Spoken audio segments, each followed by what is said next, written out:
السلام علیکم ورحمت الله وبرکاته. امید ان شاء الله چې ټول ملګري به روغ جوړ او خوشحاله وي. زما دغه نننۍ ویډیو د والدینو دپاره ده، یعنې د مور او پلار دپاره زما دغه ویډیو ده چې څنګه به دوی خپل بچی دا یو صحیح انسان او یو صحیح مسلمان څنګه به جوړوي او د معاشرې دپاره د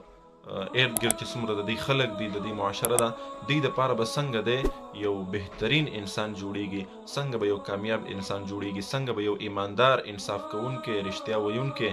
او عدل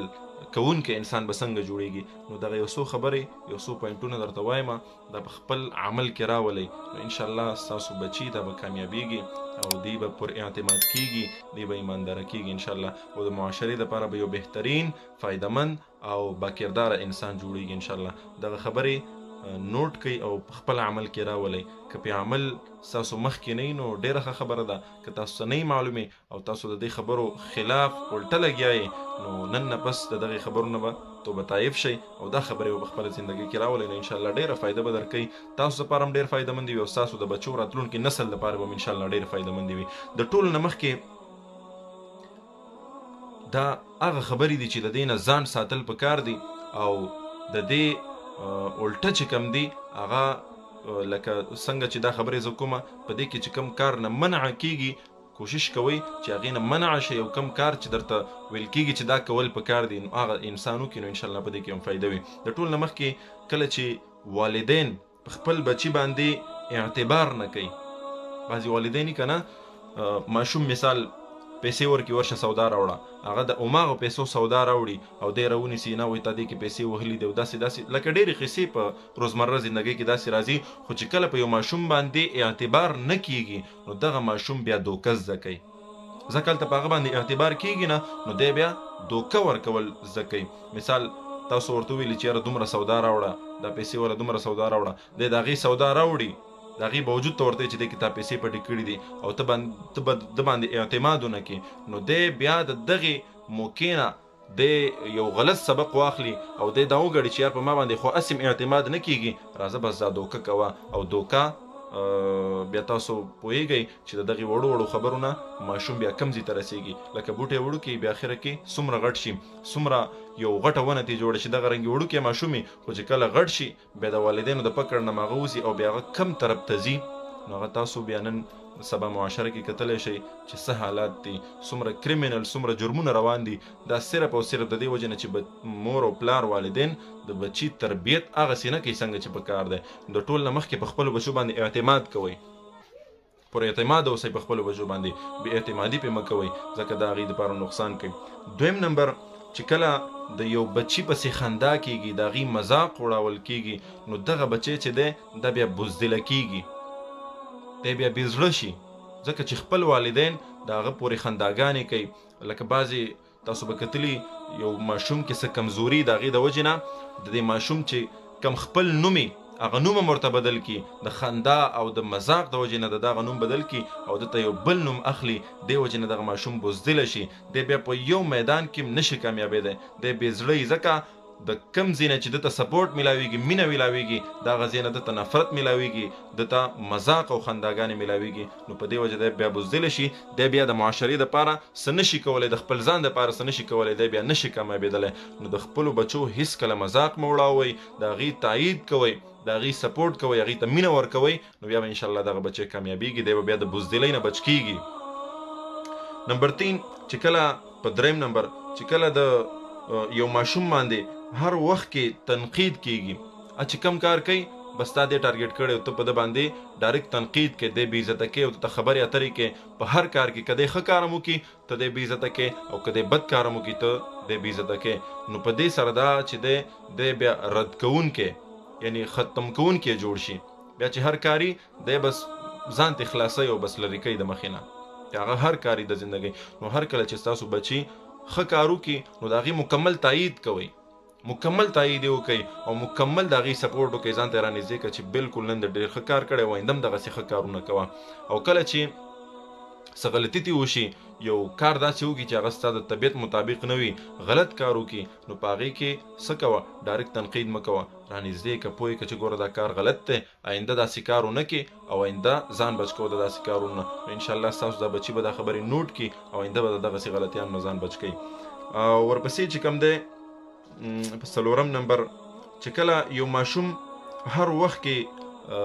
د مار پیټ یعنی د وهلو شکار وي د والدینو د طرف نه، په هره خبره باندې د باندې راکېږدي او وهي او درز او غوبلې پرې راغستی، نو د دغسې ماشوم چې کوم صلاحیتونه یې هغه ختم شي. چې کله یو ماشوم باندې بار بار لکه د هغې سره وهل کېږي، په هغې باندې ظلم کېږي، یو قسم ته ظلم، اگر چې والدین خو ظلم نه کوي خو بیا هم سختی چې ورسره ډېره کېږي او هر وخت کې په هره خبره باندې راونیسي او درز غوبل او وهي بار بار، نو په دې سره د دغې ماشوم چې کوم صلاحیتونه یې الله رب العزت چې کوم دته صلاحیتونه ورکړي چې هغه په نورو انسانانو کې نه وي، مختلف وي د صلاحیتونه، هغه چې دی ختم شي، ورک شي پکې. نو کوشش کوئ خپل بچو سره ډېر په اندازې سره چلیږئ او په ډېر طریقې سره د هغې سره وخت تیروئ، لکه په هره خبره باندې وهل محل نه دی پکار. بیا کم وخت د سزا راغی نو په طریقه باندې سزا هم په طریقه باندې چې ورکې، نو انشاءالله بیا به داسې څه مشکل نه وي. 5 نمبر دا اوس دا خبرې م نوټ کوئ ښه، چې کله تاسو د خپلو بچو سره ښه کارونه کوئ یعنی پازیټیو ورسره چلیږئ، نو بیا به د هغې فایده هم داسې تاسو ته لکه د هغې ریسپانس هم درته میلاویږي، د هغې جواب هم درته میلاویږي، لکه کم محنت چې تاسو کوئ د هغې ثمره به تاسو ته میلاویږي. نیګیټیویټي ما درته وښودله چې کله نیګیټیو د خپلو بچو سره چلیږئ د هغې نقصانات مې درته وښودل، او کله چې ورسره پازیټیو چلیږي نو د هغې فایدې بیا څه دي، چې کله ته د خپل بچي باندې شفقت کې که نه، لکه د مینې او محبت په لحاظ سره د هغې سره پیش راځي او په هغې باندې شفقت کوي، مینه ورکوي، نو دغه بچی به هم مینه زده کوي، سبا به دیم بیا تا ته مینه درکوي، نورو خلکو ته به مینه ورکوي، نفرت او دغه کم غضب چې دی پکې ابده کې نه وي، بلکې د مینې او د شفقت زده کړه به یې کړي او مینه او شفقت به خپل هم د دې نه کار اخلي او نورو سره به هم د مینې او شفقت معامله کوي. کله چې ته د خپل بچي حوصله افزایي کې، یو بچي یو ښه کار یې وکړو، معمولي کار یې وکړو، ته د هغه ډېره حوصله افزایي وکړه او ډېر تایید دې دغه وکړو، نو دی به پر اعتماده شي، ده کې به د اعتماد ماده پیدا شي او دی به په خپل کار باندې نور هم محکم شي او ښه طرف ته به دی زور کوي، ښه طرف ته به سوچ کوي، د کامیابۍ طرف ته به دی ځي چې کله ته د ده تایید کوې. دغه رنګې چې کله ته خپلو ماشومانو ته رښتیا ورزده کړې او ورته وایې چې هر وخت کې به ته رښتیا وې، یعنی د دروغو نه به ځان ساتي، نو دغه بچی چې دی بیا انصاف هم زده کوي، ده کې به عدل او انصاف وي، دی به په معاشره کې یو کامیاب انسان وي. چې کله ته د ورکوټي نه د بچپن نه هغه ته څه وکړي، هغه ته رښتیا وښایي، هغه په رښتیا ویلو باندې عادت کې د دروغو نه یې وساتي،